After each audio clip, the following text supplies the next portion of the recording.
Hey, what's up, everybody? Hope all is well. Welcome down to my shipyard here, and in front of me I got Arleigh Burke class destroyer, and she's ready to go upstairs into finishing. And before I did that, I just thought we'll take a walk around through it and check things out and talk about a few things. And because this is the last time you'll be able to see her in her barewood form, since she'll be getting finished on here soon. So we'll just start forward and work our way aft. So what I've got so far is pretty much all the pieces that this ship's going to need. I might make a few more once she gets upstairs, but other than that, she's about 98% of the way done as far as parts go. So nothing is glued on. Everything is just kind of setting in place. It's a house of cards. It will get toppled over real easy. So what I'll do is before I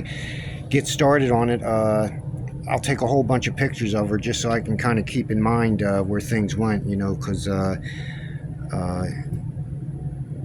it will be a jigsaw puzzle if I don't do that. So that's happened to me before, and luckily, like I said, I've taken some pictures and hopefully took enough of them where I can go back and reference what's going on. So got a couple anchors for her. They're already made, and one of these days I'll make try to make some separate videos on how I go about making all these little individual parts for 5-inch gun. It just swivels. Some of the other 5-inch guns, the barrel goes up and down, but not this one. VLS launch system. Sea-Wiz, and like I said, the Sea-Wiz, I kind of treat them as their own separate thing too. As you can see, it's just got these pegs that I put in here so that it rotates, and they're actually just toothpicks. And I don't know if I can pull one out easy enough. But what I'll do is I'll keep all these things separate too, because I want to paint these separate, so it makes it a lot easier if I can get it apart. And once those toothpicks are pulled out, then it's free. And so what'll happen is I'll paint everything up, get it all back together, and the part here where this part here where that's sticking out, that'll get sanded down flush, and I'll just put a little piece of wood around it so that it kind of hides it.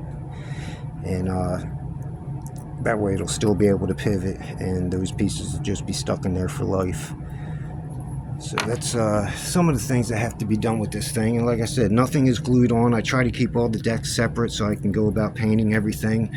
If you'll see the doors, I don't put them on yet, because when you paint these things, the first couple of coats are going to soak in, and what's going to happen is it's going to swell the wood a little bit, and it's going to make it fuzzy. So what I like to do is get a coat or two of that gray paint on there and sand everything back down as smooth as I can, and then go ahead and start gluing the doors on and everything. So that way it's a lot easier to sand it back down smooth again when there's no doors and stuff like that. So that's why I do that. So I get a coat or two, one or two coats of paint, make sure it's going to be kind of smooth, then I can go ahead and start gluing doors on and things like that.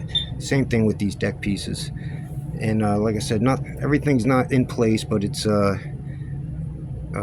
just basically it's accounted for. So this is pretty much your typical ship, how it's going to look. All these guys, none of these guys are glued in yet. They can come out, and they're interchangeable. I make them pretty accurate enough where I don't have to worry about placing them in any certain order. Like this one here will fit just as easily in this guy over here if I was to have to do that. And so, like I said, nothing's glued on. Some things are still pegged in,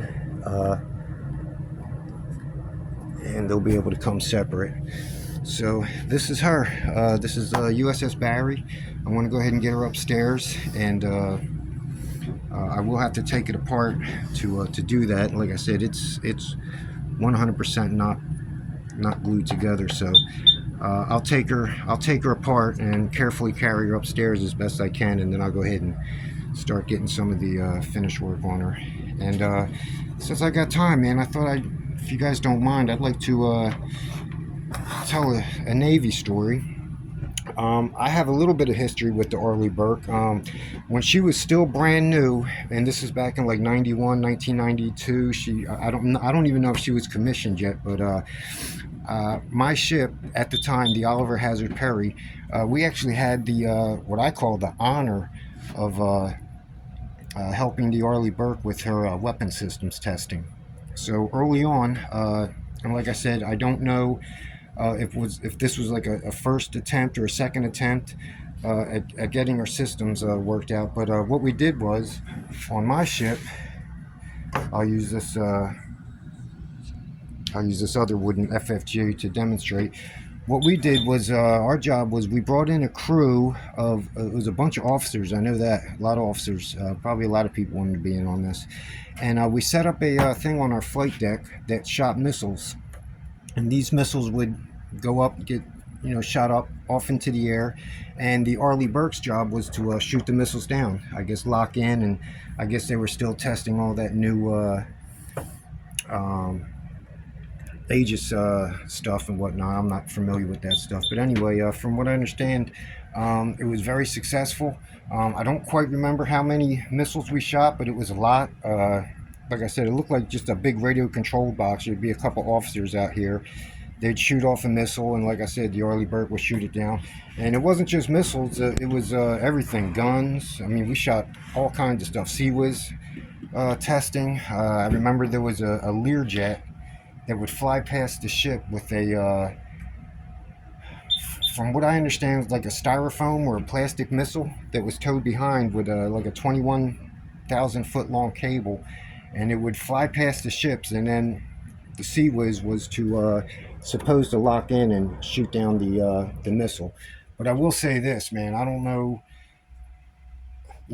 that Learjet pilot, I got to give him a lot of credit, man, because I would be like, man, I hope you guys, got that system. I would just hope it wouldn't lock in on me. That's all I got to say, man. So anyway, that was my one of my connections that I have with the Arleigh Burke. Was we got to help it with its early weapon system testing, and like I said, I'm not sure if she was commissioned yet. It was really early, early 90s, but she was a sight to see. We got to watch her do all her maneuvers, tight turns and full speed. And we was out there with some other ships too. We was leapfrogging. We weren't the only ship out there with her, but I just remembered that was just a really cool thing to do, and kind of was kind of happy I was able to participate in something like that. So that's it. That's the end of my story. I actually have another Arleigh Burke story, but I'll save that for another time. It doesn't really involve the Arleigh Burke, but nonetheless, it's still an Arleigh Burke story. So that's it, folks. That's enough out of me. I hope you all have a good night, and I'll continue on with the shipbuilding. Bye-bye for now.